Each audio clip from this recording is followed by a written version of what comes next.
오늘의 정치권 이슈를 살펴보겠습니다. 유기용 전 민주당 의원, 진수희 전 국회의원과 짚어봅니다. 안녕하세요. 네, 안녕하세요. 네, 안녕하세요. 네. 본격적인 대담에 앞서서 박가영 앵커가 준비한 숫자로 읽는 1번지를 통해서 오늘의 주제 숫자부터 만나보시죠. 네, 숫자로 읽는 1번지 오늘의 숫자는 3입니다.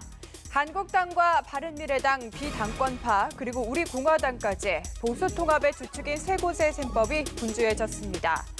인재 영입 과정에서 불거진 논란과 인적 쇄신론 분출 등으로 리더십 논란에 휩싸였던 자유한국당 황교안 대표가 어제 통합이라는 승부수를 띄우면서 보수 대통합 대화에 막이 오른 건데요.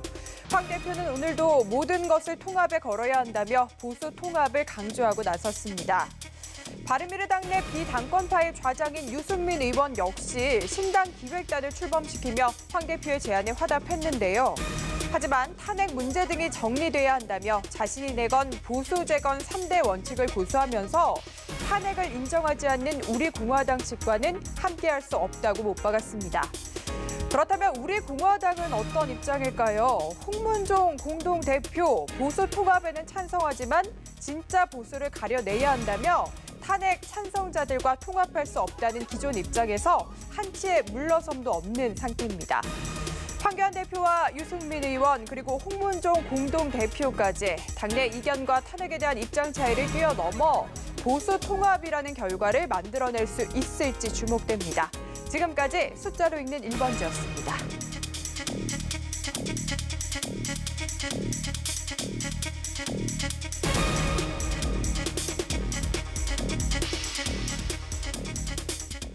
네, 자유한국당 황교안 대표의 어제 긴급 기자회견 이후에 보수 대통합이 여의도 정치권의 가장 큰 화두로 떠올랐습니다. 지금 오늘 오전에는 유승민 의원도 이에 대한 입장을 공식적으로도 밝혔는데요. 두 분께 지금 이제 보수 대통합이 화두로 떠오른 가운데 과연 어떤 해피 엔딩으로 맺게 될지 일단 한 줄 평부터 부탁을 좀 드릴게요. 네.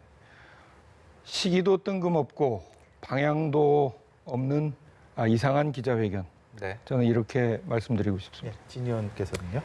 해피엔딩으로 귀결될지 여부는 전적으로 황교안 대표의 진정성 그리고 리더십과 정치력에 달려있다 이렇게 봅니다. 제가 진정성을 강조하는 의미는 정말 자기 희생 그리고 혁신이 수반된 통합을 통해서 국민이 인정하고 박수치는 통합을 이루어내겠다는 각오가 있어야 된다는 말씀이고요. 네. 그다음에 리더십과 정치력을 강조한 건 아무래도 당내 반발과 갈등이 뒤따를 거는 분명하잖아요. 네. 그래서 당내 갈등을 조정해내고 그 반발을 제어할 수 있는 리더십과 정치력 이거에 달려있다 이렇게 봅니다. 10줄 평 정도를 듣고 있습니다. 그러면 유 의원께 여쭤볼게요. 네. 뜬금없다라는 표현을 사용하셨습니다. 네. 이유를 좀 말씀해 주시죠. 황교안 대표가 어떤 정치적 메시지를 던질 때 보면 좀 시기적으로 이상한 경우가 많이 있습니다. 네. 우선 너무 장외투쟁한다니까 갑자기 민부론 발표를 했어요. 네. 또 가산점하고 표창장 논란이 될 때는 갑자기 색소폰 연주를 했는데 그건 대선 주자들 하는 행보란 말이죠. 네. 그리고 박찬주 대장으로 인재 영입 문제로 리더십 논란이 생기니까 네. 저는 그 시기에 맞춰서 이 기자회견이 있었지 않나 싶은데 이게 갑자기 이루어졌다는 것은 자유한국당 의원들이 거의 몰랐다는 겁니다. 예. 네. 그 기자회견이 있을지를. 그래서 저는 우선 이건 김태흠 의원도 그렇게 제기를 했습니다. 전략도 방향성도 없다. 절차도 문제가 있다. 이렇게 얘기를 했고 홍준표 대표도 위기의 순간을 벗어나기 위해서 한 거 아니냐. 뭐 이런 점에서 저는 그런 의구심을 가질 수밖에 없고요. 보수 통합인데 노선과 방향이 뭔지를 알 수가 없어요. 네. 예. 자유민주주의하고 자유시장주의에 동의하는 사람들이 모여라라고 한다면 그건 좀 어이없는 얘기입니다. 그러면 황교안 대표가 더불어민주당에 입당을 하시면 돼요. 그러니까 뭔가 지금 보수 통합을 어떤 노선과 어떤 방향으로 할 것인가에 대해서 아무런 제시가 없었다. 예. 그리고 탄핵 문제에 대해서도 어떻게 하겠다는 데 대한 예의가 없었다는 겁니다. 또 한 가지 말씀을 드리면 내용상도 유승민 대표하고 직간접 교감을 했다고 했는데 저 정도 말씀을 하시려면 적어도 전화 통화라도 한번 하든지 미리. 네. 아니면 측근이나 대리인들끼리 사전에 한번 만나든지 해야 되는데 그런 일이 없었다는 것이 밝혀졌습니다. 예. 그래서 저는 준비 없는 기자회견인데 사실 이게 데자뷰가 있습니다. 지난 여름에 그 일본의 수출 규제 때 국민들이 그 불매운동하고 그 와중에 나경원 대표가 우리 일본이라고 실언을 했어요. 그런데 바로 그 직후에 유승민 대표하고의 통합 문제를 논의하면서 완전히 이슈가 전환돼 버려서 위기의 순간 때마다 통합 문제를 하겠다는 걸 카드로 내는데 정작 그 이후에 진전된 건 없지 않습니까? 예. 그래서 저는 시기 선정을 자기 전략을 가지고 해야 되는데 불리할 때마다 이렇게 써먹어서는 국민들에게 설득력을 가질 수 없을 것이다. 네. 이런 생각을 해봤습니다. 앞서서 진 의원께서 이제 황교안 대표의 진정성과 리더십에 달려 있다라고 하시면서 10줄 평을 해주셨는데 지금 유 의원의 말씀을 듣고 보니까 그 관련돼서 첨언하시거나 더 반론하실 제가 시간을 좀 드려야 될 것 같습니다. 근데 제 한 줄 평은 황 대표의 진정성, 리더십과 정치력에 달려 있다. 요거였고요. 네. 그거에 대해서 그 뒤에 조금 이제 설명을 하신 거죠. 부연 예. 설명을 드린 건데 뜬금없지는 않고요. 보수 통합이라는 의제는 계속 있어온 의제예요. 그러니까 다만 지금 여러 군데서 나오는 여러 가지 문제제기나 의구심 이런 것들을 제대로 풀어내려면 바로 황 대표의 진정성, 또 리더십, 정치력 이런 거를 보여줘야 된다 이런 말씀을 드린 네. 것이고요. 네. 타이밍에 대해서도 의구심을 가질 수는 있어요. 왜냐하면 저 보수 통합이라는 굉장히 중차대한 아젠다를 발사를 하려면 언제가 적당했었냐면 조국 사태가 한참 진행되면서 거의 마무리될 그 즈음에 지지율도 안 떨어지고 지지율도 오르고 많은 사람들이 관심을 갖고 중도층까지 합세하는 그 지점에서 이제 조국 사태 이후에 우리 보수 진영은 어떤 쪽으로 어떤 방향으로 어떤 가치를 갖고 가겠다라는 거를 그때 천명을 했더라면 네. 훨씬 타이밍에 대해서도 지금 유 의원님 말씀하신 저런 의심을 안 받을 수 있었다고 보는데 네. 지지율이 다시 하락을 하고 당 안팎의 여러 가지 헛발질이라고 비춰질 수 있는 많은 일들이 있었잖아요. 그래서 지지율 하락하고 당내에서 이제 쇄신 요구라든지 불만의 리더십에 대한 불만의 목소리가 나오는 이 타이밍에 저 중차대한 그 의제를 발사를 하다 보니까 이런 많은 비판에 직면을 하고 있는데 그 비판 역시 제1야당 대표로서 아까 제가 말씀드린 진정성과 정치력으로 돌파를 해야 원하는 결과를 얻어낼 수 있다. 이렇게 말씀을 네. 드리는 겁니다. 황교안 대표는 당의 간판까지 바꿀 수 있다, 내릴 수 있다라는 강한 의지를 밝혔고요. 여기에 대해서 민주당은 강하게 또 비판에 나섰습니다. 관련한 발언들 좀 듣고 오겠습니다. 지금은 모든 것을 통합의 대의에 걸어야 할 때입니다. 통합이 정이고 분열은 불입니다. 국민 중심의 낮은 자세로 마음을 모아서 승리를 위한 통합을 이루어내도록 저부터 낮은 자세로 최선을 다하겠습니다. 공관병 갑질 인사 영입 이유에 대한 우리 국민들의 질문에 그 대답이 묻지마 보수 통합이라는 것에 대해서 지급히 유감을 표합니다. 폭탄이 터지면 더 큰 폭탄을 터뜨리는 시선 회피형 폭탄 던지기가 아닌지 의심스럽습니다.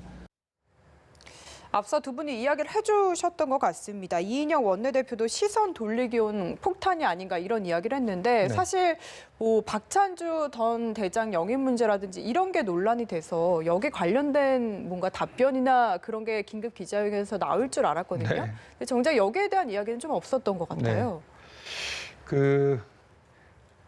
황교안 대표의 리더십이 자꾸 이제 의심을 받는 이유 중에 하나가 실수가 잦으면 실력이라는 말이 있지 않습니까? 정치든 전쟁이든 자기 전략과 노선을 가지고 자기 일정에 상대가 따라오게 하는 게 기본인데 황교안 대표는 그동안 과정을 보면 뭔가 위기가 닥쳤을 때마다 어떤 카드를 내서 그걸 모면하는 식의 모습을 많이 보여왔습니다. 그렇기 때문에 사실 이번에도 굉장히 중요한 문제죠.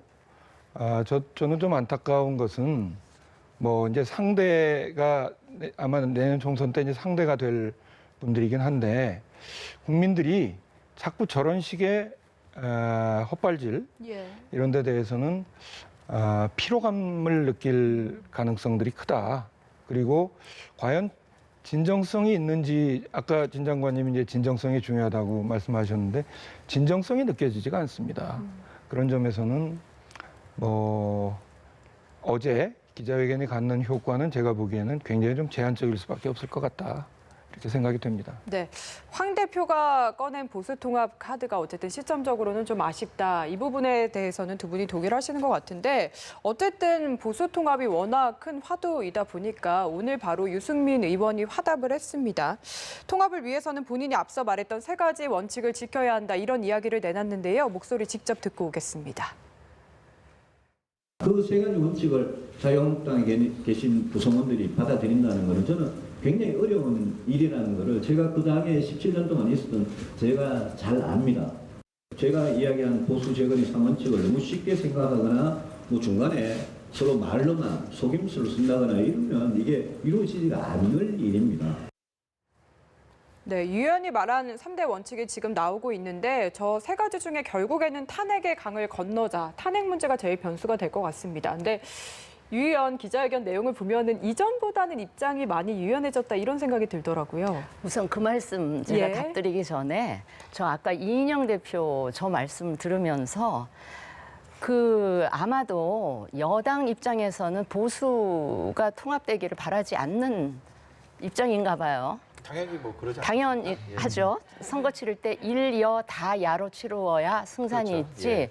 야권이 하나로 합해져서 1대1 구도로 치르면 지금 민심의 상황을 보면 굉장히 어려울 수 있는 그 여당 심판 선거가 됐기 때문에 이제 초장에 저걸 막아야 되겠다는 생각이 저렇게 말씀을 하시는 것 같고요. 설사 그렇다 하더라도 여당 대표면 이 민생에 무한 책임을 지고 있는 여당 대표는 저 야당 공격에 시간을 할애하기보다는 지금 임기 반환점을 돌면서 받아든 성적표가 너무 초라하기 짝이 없습니다. 예. 그러니까 그 부분에 대한 반성과 성찰을 토대로 앞으로 어떻게 그 민생을 살피겠다는 그 이야기를 하는 게 저는 야당 대표의 맞다고 보고요.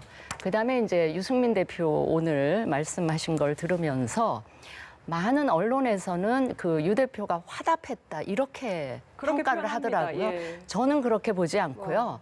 유 대표가 그렇게 얘기를 했어요. 탄핵의 강을 건널 의지가 있다면 대화를 시작할 용의가 있다. 그러니까 언론들은 대화를 시작할 용의가 있다. 후반부에 방점을 찍고 화답했다 이렇게 보시는 것 같은데 저는 제가 그래도 유승민 대표와 많이 소통하고 의견을 교환하는 제 입장에서는 유 대표의 방점은 탄핵의 강을 건널 의지가 있다면 자신이 제시한 3원칙이 그렇게 황 대표가 뭐 얼마든지 극복 가능할 수 있다라고 쉽게 얘기할 수 있는 게 아니다라는 거기에 저는 방점이 더 찍혀 있다고 보고요. 유승민 대표의 저런 입장은 지난 한 1년 넘게 전혀 변하지 않고 계속 일관된 입장을 지금까지 갖고 오고 있다. 이렇게 저는 말씀을 드리고 저 3원칙이라는 게요. 첫 번째가 탄핵의 강을 건널 의지가 있다면이라고 하는 거는 이미 탄핵은 일어난 일이고 지나간 일이기 때문에 이거 가지고 시시비비를 가릴 일은 아니다. 역사의 네. 판단으로 맡기자.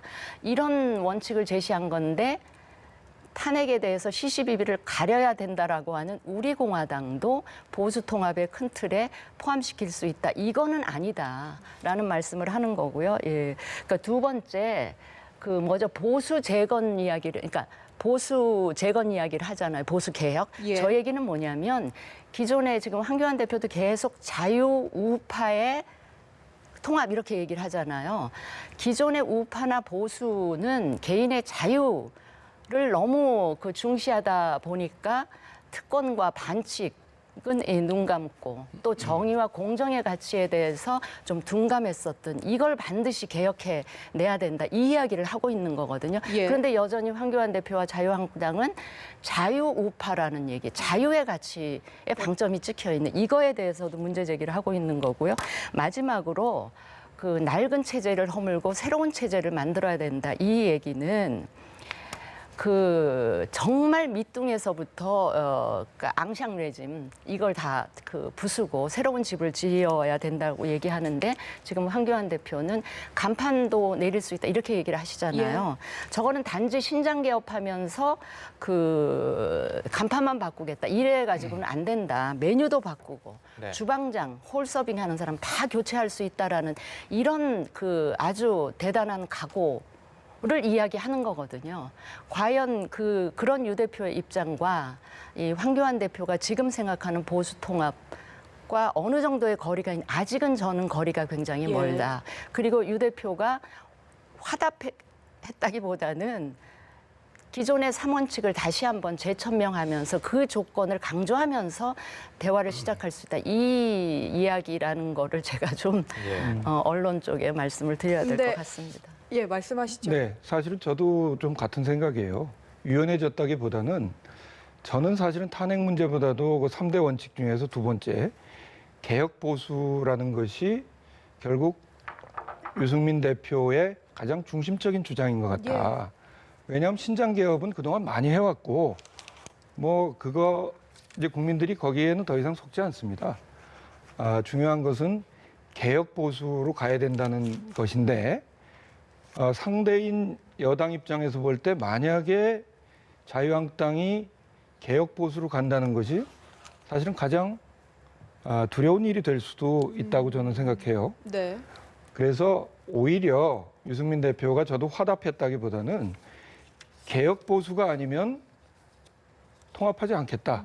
우리 공화당과는 안 된다라고 오히려 명확한 원칙을 제시한 측면이 있다고 보고요. 네. 아까 말씀하신 중에서 이제 이인영 대표가 뭐 지금 민생 문제, 뭐 민생은 사실 우리 당이 그동안 계속 해왔죠. 근데 이 문제가 여당 원내대표 입장에서도 중요한 것은 뭐냐면 우리 정치가 발전하기 위해서는 사실은 상대로서 제대로 된 보수 정당이 있어줘야 됩니다. 네.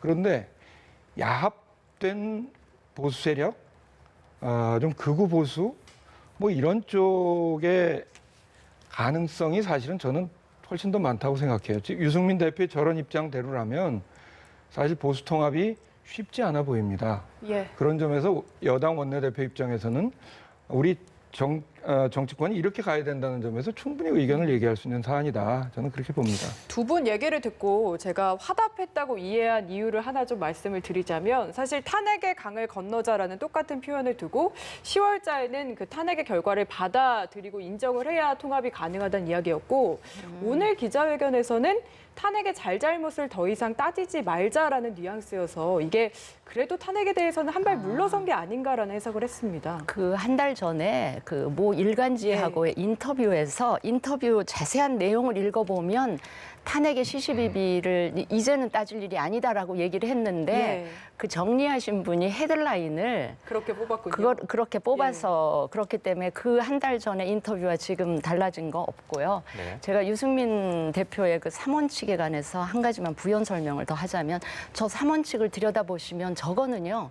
유승민 대표 본인의 정치인 유승민으로서의 무슨 유불리를 따지거나 그런 입장에서 내건 원칙은 전혀 아닙니다. 저 3대 원칙이야말로 정말 그 보수 진영에서 그래도 합리적인 그 보수 진영을 대표할 만한 정당이 나와줬으면 좋겠다라고 하는 희망을 가진 그 보수 진영의 많은 분들과 또 중도층에 계신 분들이 원하는 그런 길이거든요. 그거를 자신의 유불리를 떠나서 천명을 하고 있는 거기 때문에 그런 유승민 대표의 진정성, 정말 보수가 개혁되기를 원하는 진정성 이런 것들이 좀 제대로 잘 전달됐으면 좋겠다. 제가 상대로서 한 가지 바람을 말씀드리면 저는 유승민 대표의 저런 원칙이 굳건하게 좀 견지됐으면 좋겠습니다. 그러나 정치라는 것이 힘의 논리이기 때문에 결국 탄핵 문제도 애매모호하게, 개혁 보수도 애매모호하게 이런 식으로 해서 힘의 논리로 딸려 들어간다면 그것은 도로 침박당이 될 것이고 그리고 개혁 보수의 길은 점점 멀어질 것이 아닌가. 그런 점에서는 유승민 대표가 저 원칙을 확고하게 좀 견지해 주기를 저는 바랍니다. 민주당이 원하는 바이실 거고요. 개혁 보수로서의 이제 보수 재건이 힘들지 않겠는가. 그러기를 좀 희망을 하실 수도 있는데. 좋은 뜻으로. 근데 저는 난관이 있겠지만 그래도 한번 지금 이 시점에 추진해 볼 만한 미션인 것만은 분명하다. 그래서 제가 계속 황교안 대표의 진정성, 리더십, 정치력을 계속 강조해서 말씀을 드리는 겁니다. 황교안 대표가 생각하고 있는 보수 통합의 또 다른 대상인 우리 공화당은 탄핵의 강을 건널 생각이 없음을 재확인했는데요. 일단 홍문종 공동대표의 발언을 듣고 오시죠. 보수 대통합을 한다는 데 대해서 기본적으로 뭘 반대를 하겠습니까? 찬성을 하는데요. 그런데 이제 보수 대통합을 하기 위해서는 진짜 보수와 가짜 보수를 골라내야 된다. 저희는 그렇게 생각하고 있고요. 탄핵을 반대하는 사람들과의 일단 화해가 이루어져야 되거든요. 예. 그런데 이제 그런 과정이 아마 탄핵을 찬성하는 사람도 이거 차탄파 이렇게 얘기하는데 그런 사람들과의 대화를 하기 위해서는 기본적으로 무슨 전제들이 있고 또 우리가 넘어야 될 강이 있고 이런 건데 그냥 약간 뜬금없다 그런 생각이 들었어요. 왜냐하면 네, 보신 것처럼 홍문종 공동대표의 탄핵에 대한 생각은 저렇게 굳건하고요. 우리 공화당의 창당 과정을 생각해 봐도 결코 그 탄핵의 강을 건너기는 쉽지 않을 것 같습니다. 그리고 반면에 유승민 의원의 그 보수 재건의 3대 원칙 중에서도 가장 첫 번째 제시한 게 탄핵의 강을 건넌다라는 점에 비춰보면 황교안 대표 입장에서는 보수 대통합을 하는 데 있어서 두 팔을 동시에 잡고 건너기에는 쉽지 않을 거라는 생각이 벌써부터 들거든요. 네. 이런 상황에서 황교안 대표가 할 수 있는 선택지는 뭐가 있을까요? 지금 말씀하신 대로 두 손을 다 잡고 가고 싶겠죠. 그러나 그건 저는 불가능하다고 생각합니다. 네. 저는 황교안 대표의 정치 노선이나 정체성으로 보면 그건 오히려 우리 공화당에 가깝다라고 생각됩니다. 박찬주 대장 같은 사람을 이제 귀한 분이라고 서로 경쟁하는 데서도 이제 그런 건 나타난다고 보여지는데요. 우리 공화당은 탄핵 오적이라는 표현을 쓰는데 오적이라는 게 을사오적 우리가 이완용 같은 사람 부를 때 쓰는 표현이거든요. 예. 근데 그런 상태에서 과연 탄핵 문제를 넘어갈 수 있겠는가? 그리고 황교안 대표가 그런 리더십을 발휘할 수 있을 것인가? 네. 저는 당내 친박 분포나 여러 가지를 보면 사실은 저더러 예측을 하라 그러면 저는 우리 공화당과 태극기 부대 쪽을 선택할 것 같다. 황교안 대표가. 예. 저는 지금의 제 판단으로는 좀 그런 가능성이 크지 않을까 싶습니다. 그거는 희망 섞인 예측이라고 보고요. 저는 탄핵의 강을 안 건너면 어떡하겠다는 거예요. 그냥 과거로 회귀하자는 얘기인데 과연 국민들이 어떻게 그걸 받아들일지 저는 의문이고요. 저는 기울어진 운동장을 좀 바로잡기 위해서라도 국민들이 황교안 대표나 자유한국당이 어느 쪽을 선택해야 될지를 국민들이 잘 판단하실 것이고요. 대다수 국민들의 그런 지혜로운 판단을 황교안 대표인들 저는 모르실 리 없다고 생각을 하고요. 저는 국민들이 그런 답을 이미 정하고 전달하고 있다 이렇게 생각을 합니다. 그런데 지금 한국당, 우리 공화당도 문제지만 바른미래당 비당권파도 완전히 의견 일치를 본 것 같진 않거든요. 지금 하태경, 이해운 의원의 발언 듣고 마저 이야기 나눠보겠습니다.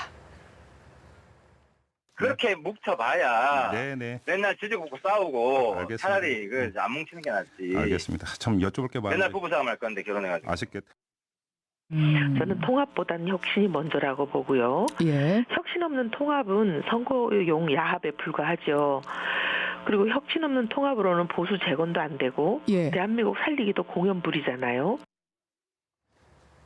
예, 이 표현이 적절할지는 모르겠지만 네. 일단은 바른미래당도 그렇고 자유한국당도 그렇고 집토끼를 어떻게 달래느냐가 더 중요할 것 같아요. 지금 뭐 당대당 통합이 됐든 어떤 통합의 방식과 시점에 어떤 여러 가지 강론들이 앞으로도 산적해 있지만 네. 일단은 내부적인 어떤 의견 수렴이 이루어져야지 네.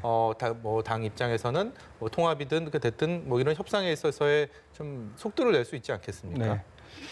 지금 이런 표현을 어느 일간지가 썼는데 투트랙이다. 예. 유승민 대표 입장에서는 황교안 대표 자유한국당하고도 얘기를 하면서 다른 한편으로는 지금 창당 준비를 해가고 있지 않습니까? 네.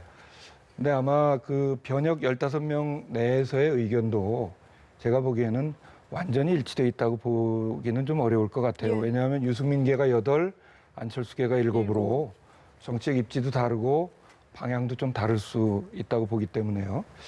그래서 저는 이해운 대표의 얘기가 유승민 대표의 두 번째 그 개혁 보수의 입장과 거의 전적으로 같다고 보고, 글쎄 하태경 의원은 뭐 저게 블러핑일 수도 있다, 어떻게 보면 역할 분담일 수도 있다는 얘기를 예. 하시는 분도 있던데, 어쨌든 지금 변혁과 자유한국당이 합쳐지는 과정에는 굉장히 좀 넘어야 될 숙제가 많지 않은가. 다시 한번 말씀드리지만 무엇을 위한 보수통합인가가 먼저 분명하게 돼야 된다고 봅니다. 그게 큰 집인 자유한국당에서 그런 원칙을 세워줘야지, 황교안 대표가 계속 황새모로 있는 한 그 네. 점은 좀 어렵게 보여진다는 게 제 생각입니다. 네, 유 의원께서는 바른미래당 쪽 상황을 좀 네. 전망을 해주셨는데 자유한국당에도 과거 이제 친박계 뭐 의원들이 아직도 많이 있고 그리고 또 강성한 또 목소리도 실제로 내고 있습니다. 여기 어떻게 좀 어르고 달래는 것도 황교안 대표로서는 되게 큰 지금 역할이 아닐까 싶은데요. 그래서 제가 계속 황교안 대표의 정치력, 리더십을 아하. 강조를 한 거고요. 네. 바른미래당 쪽은 뭐 저게 이견이 있는 거는 아니고요. 통합에 반대하시는 분들은 아니에요. 네. 그런데 그 통합이 단지 뭔가 선거에 좋은 결과를 얻기 위한 수단이라든지 이렇게 돼서는 곤란하다. 통합은 가치 중심의 통합이어야 한다. 그렇지 않고는 통합되고 나서 계속 또 당내에서 그 시끄러운 소리가 나올 수 있다. 이 얘기를 하는 거고요. 제대로 된 통합을 하더라도 해야 된다. 이런 의미에서는 다 같은 이야기라고 보고요. 네. 저는 지금 유승민 대표가 신당 기획단을 띄우고 하는 거는 이미 바른미래당 쪽은 변혁 쪽은 이미 정해져 있는 스케줄대로 이렇게 가는 거고요. 그 가는 길에 황교안 대표와 자유한국당이 본인이 내건 새 원칙에 많이 근접하고 수렴해 오면 뭐 그때는 같이 할 수도 있다. 이런 스케줄로 이해를 하시면 될 것 같습니다. 당을 만들어서 당대당 통합을 염두에 두는 건 아닐까요? 그거는 뭐 그럴 수도 가능성이 있고요. 있다. 예. 그 진행되는 바에 따라서. 근데 분명한 건 지금 바른미래당 안에 변혁 비상행동이잖아요. 네. 비상행동이라는 게 말 그대로 비상 그 기구인데 이게 오래 갈 수는 없잖아요. 네. 그러니까 아마 12월 그렇다고 정기국회 회기 중에 지금 제3의 그 세 번째 교섭단체 지위도 갖고 있는데 그걸 무너뜨리면서까지 뭔가를 할 수는 없으니까 그거는 예. 이제 국회 책임이 있는 교섭단체로서 그래서 그게 마무리되는 시점에는 뭔가 새로운 결사체를 가지고 국민들에게 우리가 가려고 하는 방향, 좌표 이런 거를 말씀드리려고 하는 그러니까 그 길 속에서 네. 자유한국당이 뭐 같이 해봐도 되겠네라는 정도로 견인되어 온다면 그거는 뭐 마다할 리가 없을 겁니다. 조금 그 바른미래당 내부 문제라서, 근데 제가 그쪽을 좀 잘 아는 사람한테 들은 얘기는 예. 어쨌든 창당 기획까지는 15명이 합의를 했지만 네. 의원들 15 막상 이제 창당을 할 것인가 하는 문제에서는 견해 차이가 있을 수밖에 없다. 뭐 그런 얘기는 제가 들었는데 네. 뭐 그건 그건 제가 들은 얘기니까. 지켜보시죠. 네. 네. 그리고 보수통합 이야기 하다 보면은 마지막에 안철수 전 대표가 꼭 네. 나오는 것 같습니다. 지금 어떤 선택을 할지 궁금해지는데 박지원 의원이 이런 분석을 했더라고요. 황 대표가 잘못되면 한국당이 자신을 찾을 것이란 계산을 하고 있다. 여기에 대해서는 좀 얼마나 동일하시나요? 모르겠습니다. 정치 구단이 하시는 말씀은 뭐 다 그 진리처럼 그렇게 받아들일 수는 없고요. 예. 만약에 안철수 전 대표가 그런 생각을 하고 계신다면 그거는 너무 오산일 것 같고요. 네. 그럴수록 지금 이 보수가 막 재편되는 회오리 이 과정에 본인도 참전이랄까? 네. 참가해서 뭔가 역할을 하셔야지 나중에 미래가 있지. 네. 다 만들어지면 거기에 오시겠다. 이래가지고는 글쎄 국민들이 어떻게 생각하실까요? 네. 제가 보기에도 네. 정치는 불가능해 보이는 일을 그 여러 사람들의 희망을 모아서 그걸 실현시키는데 실패해도 계속 도전하고 그 속에서 그 헌신성이 인정받는 과정이라고 생각합니다. 예. 내 노선이 옳다고 믿으면 분리해도 가야 되는데 네. 안철수 대표는 사실은 사업가 출신이라서 네. 투자 적기를 노리는 것 같습니다. 네. 투자의 가장 적절한 시기가 언제일까? 근데 지금은 투자 적기라고 보지 않는 것 같고 네. 꽃가마를 태워야만 온다는 뭐 비판도 있는데 저는 그 점이 안철수 대표의 한계라고 생각합니다. 네. 화제를 바꿔보겠습니다. 검찰이 세월호 재수사를 위한 특별수사단을 꾸렸습니다. 당시 법무부 장관이었던 황교안 대표가 과연 수사 선상에 또 오를지, 또 본인은 뭐 이미 다 끝난 얘기 반복한다면서 뭐 일축하는 모습을 보였거든요. 어떻게 전망하십니까? 좀 만시지탄이죠. 5년이 지나서야 뭐 이런 수사단이 만들어졌다는 것은 그러나 일단 환영하는 마음으로 네. 봤습니다. 우선 고소고발된 사건들이 있어요. 네. CCTV 그 조작이라든지 아니면 환자를 살릴 수 있었던 환자를 헬기를 경찰 간부가 타고 오는 바람에 놓쳤다든지 네. 이런 사건뿐만이 아니라 그동안 세월호 사건이 진상이 제대로 밝혀지지 않았던 가장 중요한 원인은 당시의 청와대 그리고 당시 법무장관이었던 황교안 대표들을 중심으로 한 수사 축소, 네. 외압 이 점에 대해서 반드시 수사가 이루어져야 되고 예. 또 특조위 활동이 박근혜 정권 시절에 만약에 제대로 이루어졌었다면 지금 특수수사단을 만들 필요까지 없었을 수도 있어요. 근데 특조위 활동을 계속해서 공무원들이 방해하고 예산 깎고 그래서 지금 특수수사단이 이제 만들어졌습니다만 지금 임관혁 단장이 이제 이런 말이 있어요. 관역을 맞출 수 있을지 잘 모르겠다. 예. 정윤회 사건에서 애매하게 덮어버린 전력이 있기 때문에 그러나 윤석열 총장이 의지를 가지고 확실하게 좀 수사해 주기를 이 자리를 빌어서 다시 한번 촉구하는 바입니다. 네. 어쨌든 만들어졌으니까 좀 이번에야말로 유가족분들의 답답함이 풀렸으면 좋겠고요.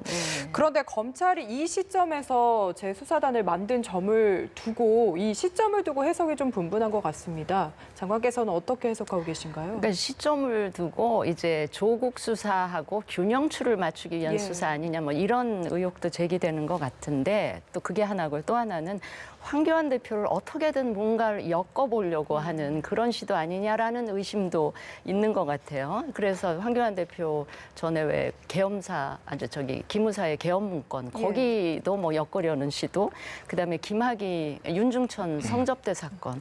근데 다 엮어지지가 않고 이번에도 그런 거 아니냐 뭐 이런 의심이 있는 것 같은데 저는 그게 아니라고 믿고 싶고요. 정말 이번에 수사를 하게 되면 정말 이번이 마지막 수사이기를 정말 네. 국민의 한 사람 입장에서 그 희망을 갖고 있고요.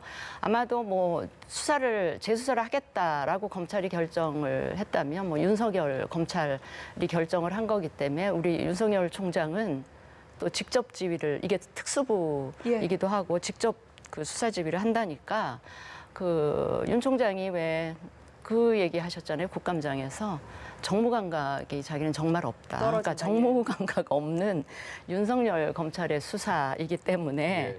수사 여건이나 조건이 충족됐기 때문에 수사를 아마 시작하는 게 아닌가 싶고요. 네. 그냥 지켜보는 게 맞지 않나. 그리고 정말 마지막 수사이기를 바랍니다. 네. 마지막으로요. 그 국민의당 출신의 손금주 의원, 지금 무소속인데 지난 대선에서 안철수 후보 수석 대변인을 그랬죠. 하면서 네. 당시 문재인 후보를 강하게 비판을 했고 네. 작년 말에 민주당에 입당 신청을 했다가 거절당하지 그랬죠. 않았습니까? 네. 근데 이번에 다시 또 입당 신청을 또 했습니다. 어떻게 어떤 결과 나올까요? 우선 민주당 지도부하고 사전 교감이 없었던 건 분명한 것 같습니다. 예. 그건 제가 확인을 했고, 그런데 작년 그 입당이 거부됐을 때하고 여건이 달라진 건 없습니다. 그래서 같은 결과일 거라고 보시는 건가요? 제가 뭐 예단할 수는 없습니다만 사실은 이제 선거 불과 몇 개월 안 남은 상태에서 현역 의원 한 명의 가치라는 것이 네.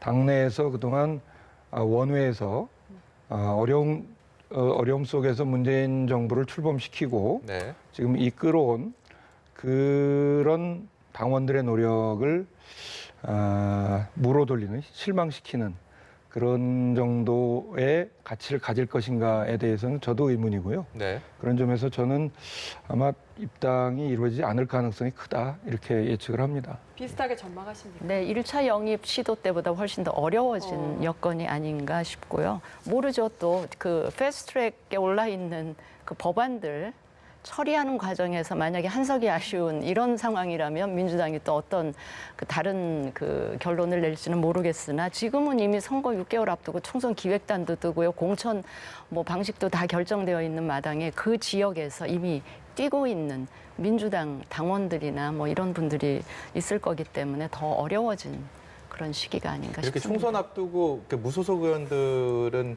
어떤 식으로든 좀 당적을 갖고 싶어 하는 게 일반적인 거죠. 네, 예.